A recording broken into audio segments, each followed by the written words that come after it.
पहले तो हक अल्लाह का है, फिर है नबी का, माँ बाप का फिर हक है सुनो, फिर है किसी का। माँ बाप का फिर हक है सुनो, फिर है किसी का। ते नबी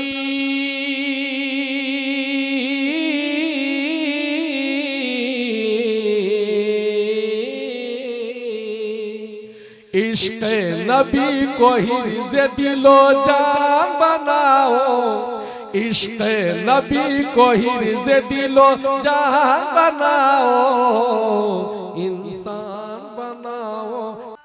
अम्मा बाद क़ाल अल्लाहु तआला फ़िल क़ुरआनिल मजीद वल फ़ुरक़ानिल हमीद फ़अऊज़ु बिल्लाहि मिनश शैतानिर रजीम बिस्मिल्लाहिर रहमानिर रहीम वज़क्किर फ़इन्न ज़िक्रा तंफ़उल मुमिनीन।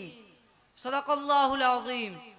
जनाब सदर सामईन किराम और हाज़रीन जलसा, सबसे पहले मैं खुदावंदे कुद्दूस का 1000 बार शुक्रिया अदा करता हूँ कि उसने मुझे इस काबिल बनाया कि इस अज़ीमुश्शान मौका पर आप हज़रात से गुफ्तगू कर सकूँ, अपनी दिली जज्बात और क़ल्बी एहसासात आप तक पहुँचा सकूँ। इस प्रोग्राम के मौका पर जो मुसलमानों का तर्जमान और पूरी मिल्लत इस्लामिया की नुमाइंदगी करता है, इस सुनहरे मौका से फ़ायदा उठाऊं और साफ तौर से आपको बतला दूं कि आप जो यहाँ इकट्ठे हुए हैं, सर जोड़ कर बैठे हैं, दूर दराज का सफ़र किया, कीमती वक्त सर्फ किया, अपने आराम को तज और राहत को कुर्बान किया, आपका इस तरह बैठना, ऐसी दीनी महफिलें कायम करना, ऐसे प्रोग्राम मुनक़िद करना और उसमें शिरकत करना बड़ा अहम और मुबारक फरीज़ा है। अल्लाह ताला हम सब की मसाइय जमीला को कबूल फरमाए, आमीन। हजरात, इस मौका पर मैं मदारिस की अहमियत और इफादियत पर रोशनी डालना चाहता हूँ।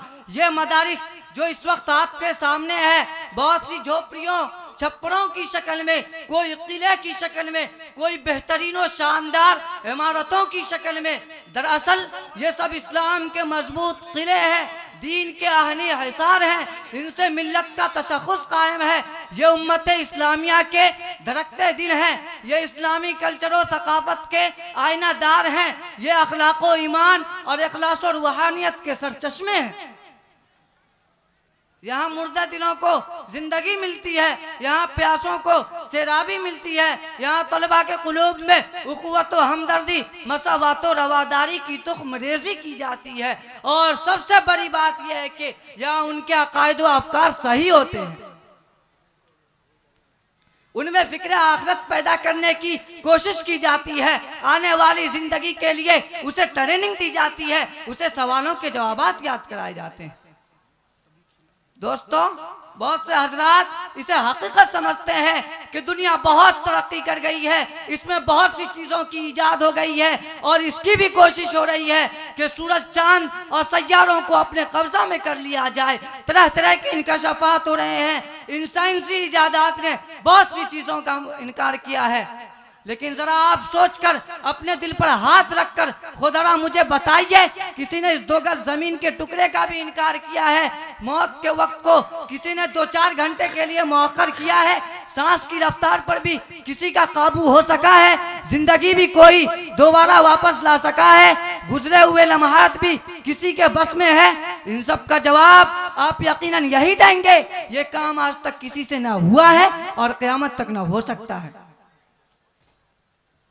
हजरात, जब हमें इसका यकीन है कि हमें मरना जरूर है, हिसाब व किताब भी होना है, जिसने पैदा किया वो जिंदगी के बारे में सवाल करेगा, उन नेमतों के बारे में पूछेगा, कब्र में सवाल जवाब होंगे, उन सवालात के जवाबात, उनकी मश्क व तमरीन और ट्रेनिंग इन्हीं मदारिस व मकातिब से दी जाती है।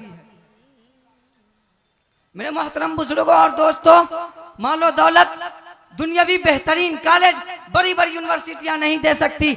ऐवान हुकूमत और माहिरीन कानून इसके जवाब से कासिर हैं। ये जवाब अगर मिल सकता है तीनी मदारिस और मकातिब से, ये सबक अगर हासिल हो सकता है तीनी बोरिये पे बैठने वाले उलमाए किराम से, और उस अब्दी जिंदगी में रुस्तगारी हो सकती है तीनी खिरका पोशों और जिक्रुल्लाह में मशगूल होने वाले हजरात से।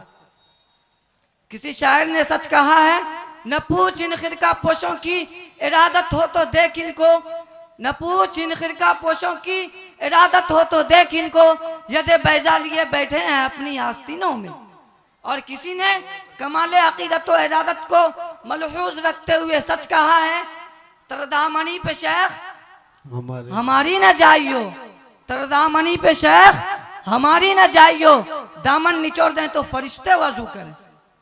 इसलिए इस सदाबहार जिंदगी के लिए जहां हमेशा हमेश रहना है, वहां की तैयारी के लिए, अकायद व अफकार संवारने के लिए इन मदारिस का होना नागुज़ीर है। हाज़रीन किराम, मुगलिया सल्तनत के जवाल के बाद इस्लाम पर एक ऐसा दौर आया और उम्मत मुस्लिमा ऐसे नाजुक मरहलों से दो चार हुई जिसने पूरे हिंदुस्तान के मुसलमानों में इज़्तिराब व बेकली की फिजा पैदा कर दी। उन पर हर तरफ से यलगारें होने लगी, उनके अकायद को मस्ख किया जाने लगा, ज़हनी व फिक्री इर्तिदाद पैदा करने की मुनज़्ज़म साजिशें होने लगी, उनकी इक़्तिसादी, समाजी और मुआशरती ज़िंदगी को मफलूज कर दिया, उन्हें हर तरह से बेदस्तोपा कर दिया। ठीक नाजुक हालात में उलमा मुफक्किरीन और मिल्लत का दर्द रखने वाले हजरात ने मदारिस का जाल बिछाया और चप्पा चप्पा पर मकातिबे दीनिया कायम किए और उम्मत के नौनिहालों और मिल्लत के जहालों को ज़हनी और फिक्री कत्ल से बचाने के लिए दूरबीन की निगाह रखने वाले गमगुसार उलमा मसीही मशीशियों से नबूरद आज़मा होने के लिए मैदान में कूद पड़े। हजरात, अगर बर वक्त ये उलमा खड़े न होते, इन मकातिब व मदारिस का जाल न फैलाते, तो आज हर घर में इंजील पढ़ाई जाती, उनके अकायद व अफकार में वसनियत व बुत परस्ती का रचाव होता, इलाहाद व लादीनियत का घर घर मरकज होता, कुरान और अफकार इस्लाम से लोग कोसों दूर होते, अपने आका सरवर आलम सल्लल्लाहु अलैहि वसल्लम की हयात तय्यबा से वाक़फ़ियत न होती, उन्हें अपनी तारीख, अपने कारनामों की उसे हवा तक न लगती। हजरात, इन मदारिस ने वो कारनामा अंजाम दिया है जो हमेशा हमेशा याद रखा जाए। उन्होंने बर वक्त मुसलमानों को संभाला, उन्हें अपनी तारीख, अपने कल्चर और दीनी अहमियत का एहसास दिलाया, मुसलमानों की मिल्ली तशख़्ख़ुस और उनकी इनफरादियत को बरकरार रखा। हजरात, इस वक्त जो चप्पा चप्पा पर मकातिब व मदारिस कायम है, ये बहुत बड़ी नेमत है।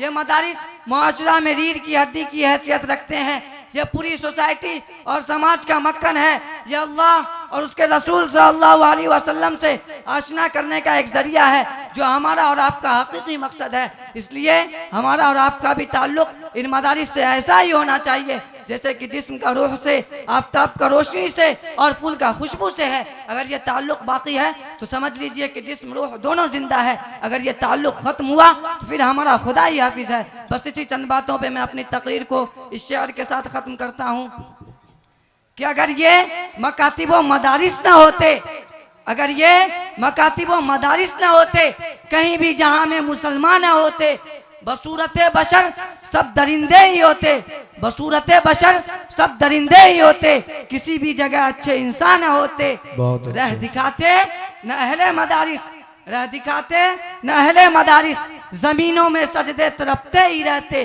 किसी को भी तौफीक तौबा न होती, किसी को भी तौफीक तौबा न होती, किसी का भी बख्शिश का सामान न होते। वाखिर दावाना अनिल हम्दुलिल्लाहि रब्बिल आलमीन।